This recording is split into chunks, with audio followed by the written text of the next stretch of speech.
So a few weeks ago, we did a video about which country dies best based on a survey conducted by the Duke University. And since then, I've had plenty of people comment and message to ask if they broke it down by states or regions, which they didn't, and they acknowledged that in the report.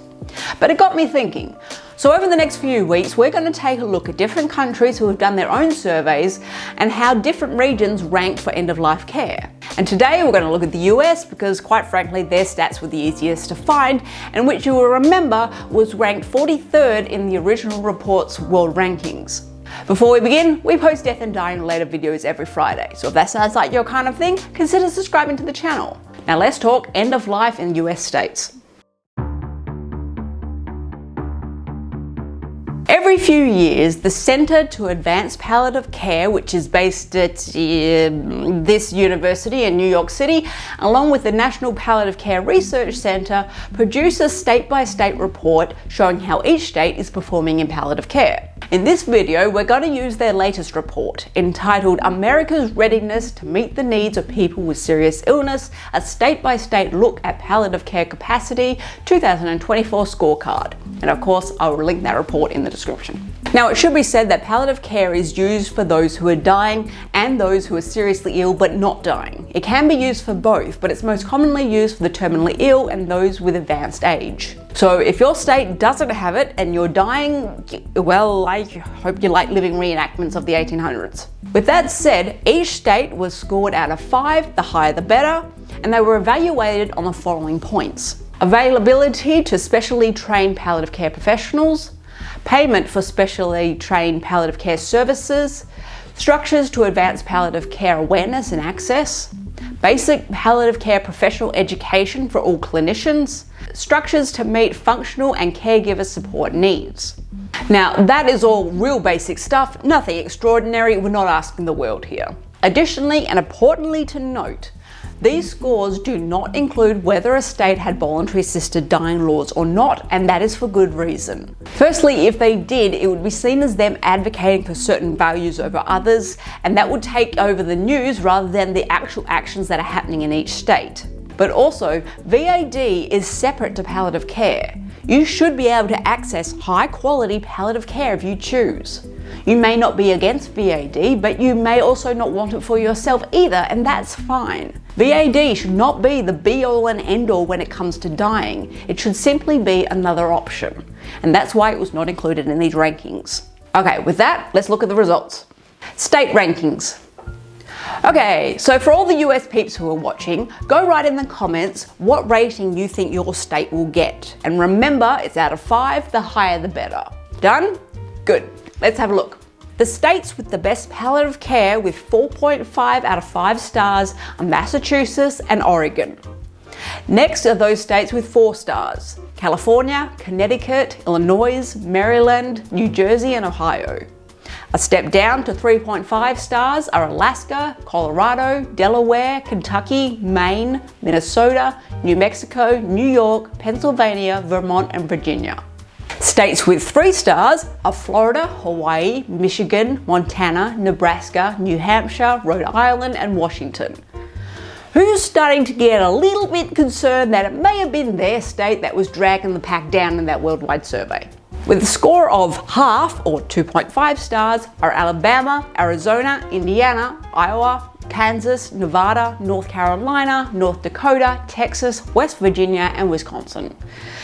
Damn, this is a long list. You couldn't have just divided your country into quarters and be done with it. This goes forever. Okay, states with 2 stars and getting concerning: District of Columbia, Georgia, Louisiana, Mississippi, South Carolina, South Dakota, Tennessee, and Utah.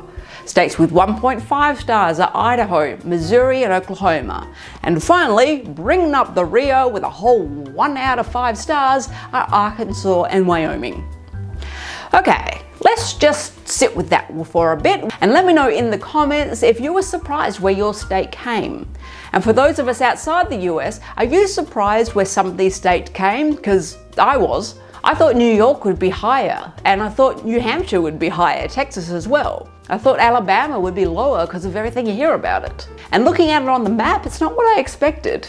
If you want to see how your state fared by each individual ranking point, you can find a chart of that in the description. Now let's look at some of the other things that the report found. Prevalence for palliative care in hospitals. So this chart, and I'm aware you can't actually see it, but it shows the difference between 2019 and 2024 figures in how many hospitals of each state have palliative care teams. But before we get into that, let me zoom in a bit because something on here really caught my eye. Where the hell are all your hospitals going? Alabama, you had 56 hospitals in 2019 and now you only have 28. What do you do, shoot them? Where the hell do they all go? Every state has lost hospitals in this time except for South Dakota and New Mexico, which have remained the same, not that they had many to begin with. And somehow Arizona gained 6 hospitals and Hawaii gained 2. I know COVID did a number on you guys, but come on. Illinois, you're down 103 to 79. North Carolina, 74 down to 52. Okay, so a quick search says that it's mostly rural hospitals closing, which is very bad. And it's happening because they can't afford to stay open. The main reason for that seems to be that insurance companies pay them much less than their big city counterparts for the same service. Charming. Well, I'm sure it's high priority for the current administration to fix the problem. Okay, let's get back to palliative care. Looking at that chart again, overall you can see that there have been improvements to how many hospitals now have palliative care teams compared to 2019. That is what the CAPC pushes for and strives to achieve around the country. Currently, Alaska, Delaware, Maryland, New Hampshire, North Dakota, Rhode Island, Utah, and Vermont all have 100% of their hospitals with palliative care teams. Some others are coming in close, with New Jersey having 96.2 and Ohio having 96.9. And importantly, things are improving. Even for Arkansas, which has a dismal percentage of 45.5%, it's still up from 41.2%. But we really need to look at the hospital types and how they're doing because it was very telling. Hi all, if you're enjoying this video, please show us some love and click the like and subscribe button. And if you really like it, perhaps consider sharing it with others so they can have their heads up as well. All right, back to the video. Types of hospitals. So the US has for-profit, not-for-profit and public hospitals. And who wants to take a guess at which group is doing the heavy lifting in palliative care, eh? Yep, it's the not-for-profit group by far. So if you're confused, allow me to break it down the different types. For-profit hospitals are owned by private investors, corporations and shareholders. For example, HCA Healthcare and Tenet Healthcare. Their funding comes from patient care revenue, i.e. Medicare, Medicaid, private insurance and out-of-pocket, and investment from shareholders. Their profits are distributed to owner and shareholders, and the goal of these hospitals is to generate profit for owners and investors. Next up is non-profit or not-for-profit hospitals. They are owned by community-based organisations, religious groups, universities, and independent non-profits such as the Mayo Clinic or Cleveland Clinic. Their funding comes from patient care revenue, same as for-profit. Philanthropy and donations are a major funding stream. On rare occasions, government grants and subsidies, and tax-exempt bonds for infrastructure and expansion. Any profit they make are reinvested into hospital services, staff, research and infrastructure. And their goal is to provide community benefit. Any surplus funds are reinvested into the healthcare service or community programs. Finally, public hospitals are owned by local or state governments such as New York City Health and Hospitals, or the federal government such as VA hospitals and Indian Health Service. Public hospital funding comes from patient care revenue, i.e. Medicaid, Medicare, insurance and out-of-pocket. Direct government funding, i.e. tax revenue, subsidises services, especially for the uninsured and underinsured. Grants from federal and state, some philanthropy and donations, but generally a lot smaller than not-for-profit hospitals. Their goal is to serve the public, particularly underserved populations, often acting as a safety net hospital. With all that in mind, the report states that 83.6% of US hospitals with 50+ beds report having specialty palliative care services, and this prevalence climbs to 96.2% for hospitals with 300+ beds. However, the proportion of for-profit hospitals and rural hospitals with palliative care lags behind significantly at 49% and 34.5% respectively. So having access to palliative care is about 50-50 if you're in a for-profit hospital, and very unlikely if you're in a rural hospital, and getting worse since they all seem to be closing. So how about staff? How's that looking for palliative care in the US? Palliative care staff. Well, the report provides another handy chart. and it's not going well. I would assume because palliative care specialists don't make the big bucks and aren't worshipped like some other specialties. To quote the report, there are 19,920 clinicians across all disciplines in the US who hold specialty certification in hospice and palliative care. For prescribers, physicians, advanced practice nurses, and physician associates, this translates to 2.86 prescribers per 100,000 population nationwide, far below most other medical specialties.